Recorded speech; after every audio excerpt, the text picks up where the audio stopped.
Hi అండి, నేను గీతా గోదావరి అమ్మాయిని. మా పిల్లలు ఆడుకోవటానికి వెళ్ళి అక్కడ ఉసిరికాయలు ఉన్నాయంటండి, రాసి ఉసిరికాయలు చెట్టు కింద రాలిని అంటే అవి ఏరుకొచ్చారండి. ఏరుకొచ్చిన కాడి నుంచి వాటిని కొరకడం, నీళ్ళు తాగడం ఎంత బాగున్నాయో అలా కొరికి తాగుతాయి అని చెప్పి పాడు చేసేస్తున్నారు. ఇలా పాడు చేయకండి అమ్మా అని చెప్పి నేను పులిహోర చేశానండి. ఉసిరికాయలు వేసి చాలా బాగా వచ్చింది.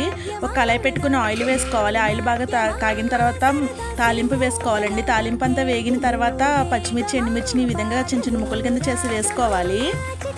కరివేపాకు వేసుకుని చిట్బట్లాడిన తర్వాత ఒక పావు స్పూన్ పసుపు వేసుకోవాలండి. ఒక పావు స్పూన్ ఇంగ వేసుకోవాలి. వేసుకుని బాగా తాలింపు అంతా దోరగా ఫ్రై చేసుకోవాలి. ఇవ్వండి ఏ ఉసిరికాయలండి, ఈ విధంగా కోరుకోవాలి, అప్పుడు మనకి బాగా వస్తుంది.